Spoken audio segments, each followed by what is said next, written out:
This morning, America's First News starts right after this.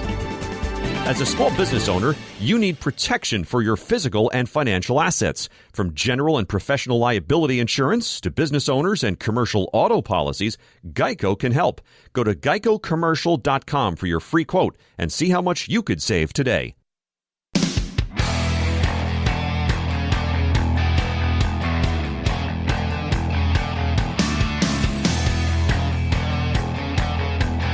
From Compass Media Networks, this is America's First News.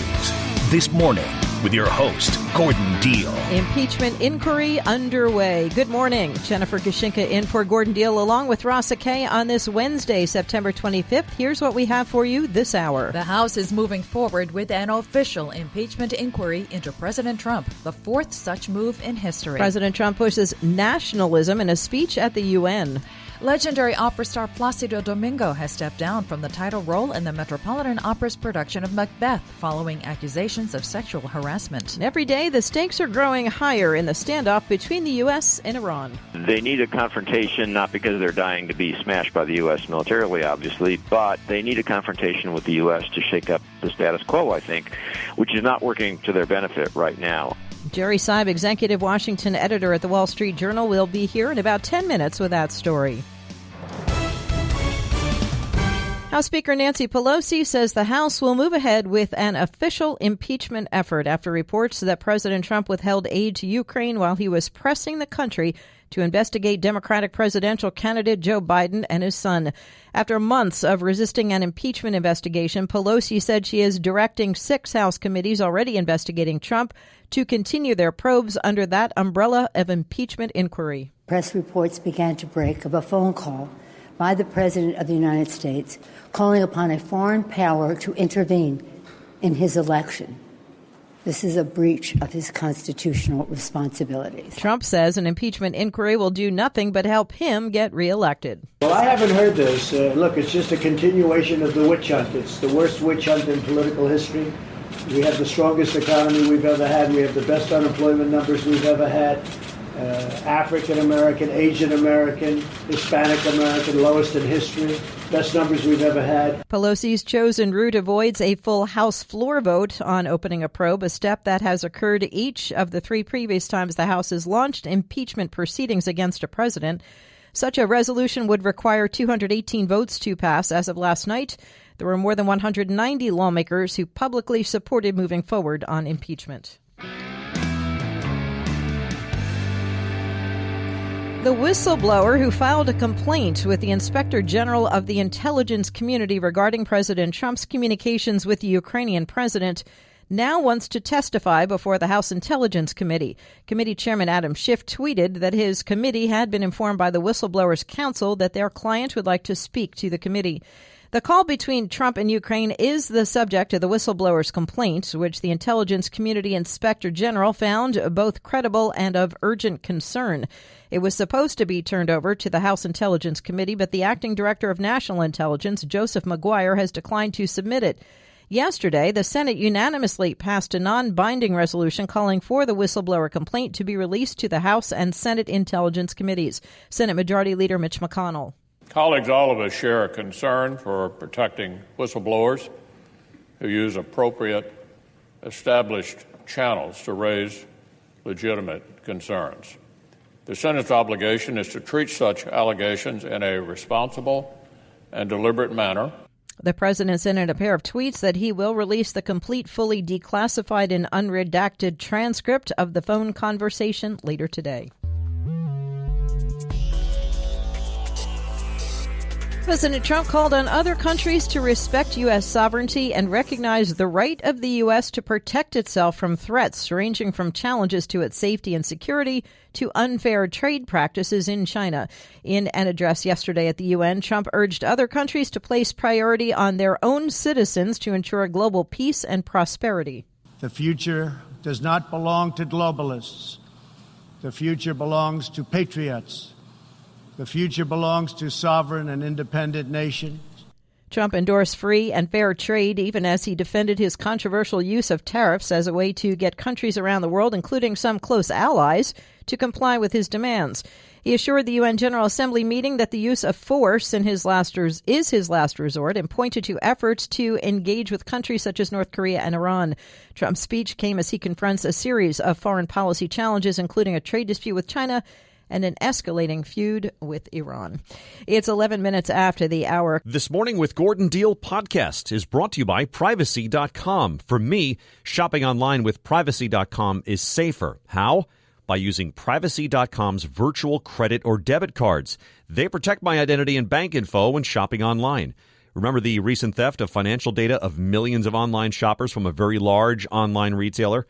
Privacy.com's virtual accounts are held to the same security standards as your bank. It's PCI DSS compliant, which makes info online secure with military-grade encryption. Privacy.com can also help you take control of your finances by setting spending limits for when you tend to order too much takeout or by monitoring recurring payments or subscriptions. Head to privacy.com/Gordon to sign up and start shopping.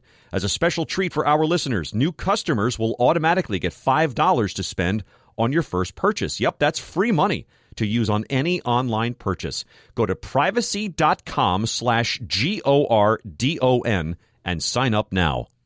Jennifer Kashinka in for Gordon Deal along with Rasa Kay. A reminder that now there are even more ways to get This Morning on demand. Download the This Morning with Gordon Deal app for your Apple or Android device and find our daily podcast on Spotify, Apple Podcasts, Google Podcasts, and more.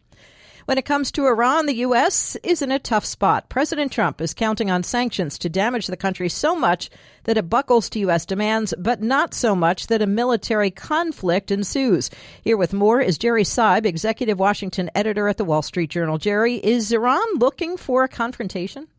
I think they are, actually, and they need a confrontation not because they're dying to be smashed by the U.S. militarily, obviously, but they need a confrontation with the U.S. to shake up the status quo, I think, which is not working to their benefit right now. I mean, basically what's happened is President Trump pulled out of the nuclear agreement that the world leaders negotiated with Iran when President Obama was in office, and has reimposed a lot of tougher economic sanctions, and I think somewhat to the Iranian leadership's surprise, the rest of the world has kind of bowed down to American economic power and gone along with those sanctions. And so that is really crushing the Iranian economy, and I think they need to do something, find some way to shake up that status quo. And I think some of the actions they've taken in recent weeks or the last few months suggest they actually need a confrontation with the U.S. in hopes that the world community will step in and try to change that status quo because they consider it too dangerous. But at this point, that isn't happening. It just makes the future even more dangerous, I think, because the chances that the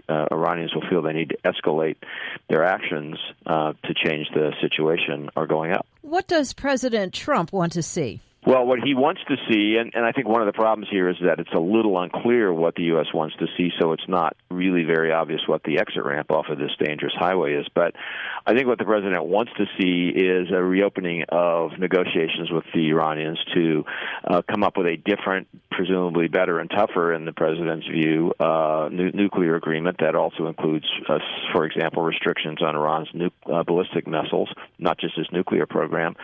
And I think he wants to basically see a significant change in Iran's behavior beyond its own borders, a reduction or elimination of its aid to various radical militias around the Middle East. The great question is whether what the president is really seeking here is regime change, whether he's trying to create enough pressure to force a change in the government in Tehran. That's not what the administration says it's after, but a lot of people are suspicious that that's the real agenda here. We're speaking with Jerry Seib of the Wall Street Journal. Jerry, what's Europe's role in this whole thing? You know, the European role is interesting because they have, as I said, been unhappy with the American decision to pull out of the nuclear agreement. They are unhappy with the reimposition of economic sanctions against Iran, but they've kind of gone along because they need to operate in the American-led financial system, and the penalties for crossing the U.S. and being sanctioned yourself are too high. And so they've gone along reluctantly while trying desperately in some cases to get diplomacy started to get out of this situation. And that's what particularly French President Emmanuel Macron has tried to do. He's trying to actually get conversations going between President Trump and President Rouhani of Iran. That hasn't worked so far.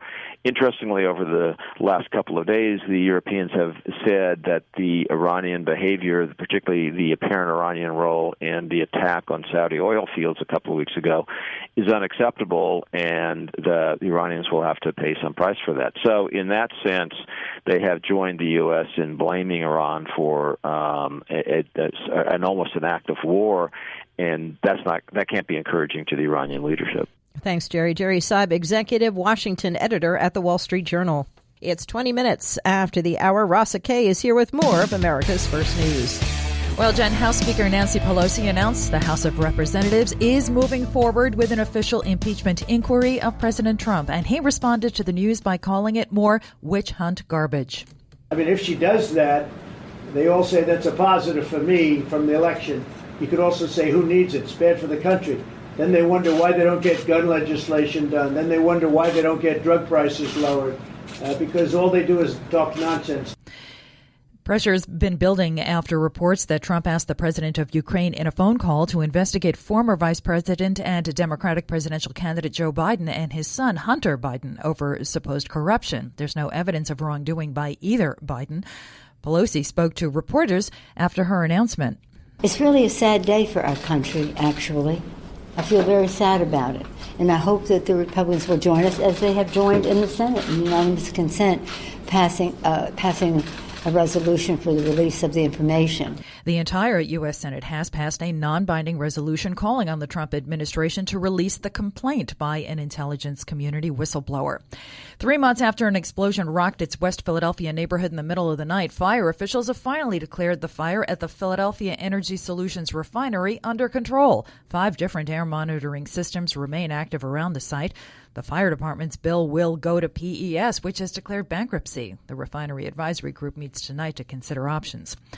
Businessman Devin Sloan's been sentenced to 4 months in prison, the second parent convicted in the Varsity Blues college admission scandal. Sloan admits he misrepresented his son as a talented water polo player by taking photos of him in the family's pool and hiring a graphic designer to alter the images so it appeared his son was playing in matches to get him accepted at USC. Among the firefighters who graduated from the New York City Fire Department Training Academy yesterday, 13 children of firefighters who died at the World Trade Center on September 11, 2001. 6 are sons of firefighters or police officers who died of 9/11-related illnesses. There's never been a probationary class filled with as many kids of 9/11 victims. And how much would you pay for a Kit Kat bar made of just what you want? Nestle's launching customized Kit Kat bars where you can choose from 1,500 different flavor combinations. Each creation costs $17, plus the price of your plane ticket across the Atlantic. Nestle UK and Ireland will not ship them outside the United Kingdom. The only one I want is a dark chocolate Kit Kat, but I wouldn't pay $17 for it. Or the plane fare. No, we're not. Yeah. I don't need that either. Thanks, Rasa. More students are taking the test and scores are falling. Average scores dropped on the SATs this past test-taking cycle, with a greater percentage of high school students not ready for college-level work. What's behind the lower numbers? We bring in Wall Street Journal reporter Tonnell Hobbs for more. Tonnell, give us some specifics on the numbers. Yeah, the College Board, which administers the SAT, told me that there are more school districts that are now offering the exam for free during the school day. So there's an increased number of students taking the exam. And there's more diversity. There's more minority students, there's more students who are low income, whose parents did not attend college. And those are the demographic groups that the College Board says that they have never typically been exposed to the SAT until they take it. So they kind of expected scores to drop off a bit. This is what they tell us. And what are these scores right now? Right now, it's looking, and actually there was a slight uptick last year, but if you look at the combined SAT scores, which is going to be your math and your reading, writing, and language, the scores did drop to 1,059, and that's from 1,068 last year for 2018. And that's out of a possible 1,600-point scale. So the bottom line is a lower percentage of high school students ready for college. Yeah, and that too, because what you have two different things. You have the scores that did drop, and then they look at college readiness, and these are students where they can look at their scores and determine whether they could be ready to, or if they could pass college level work. That percentage went down also. That went down from 47% to 45%. I guess the good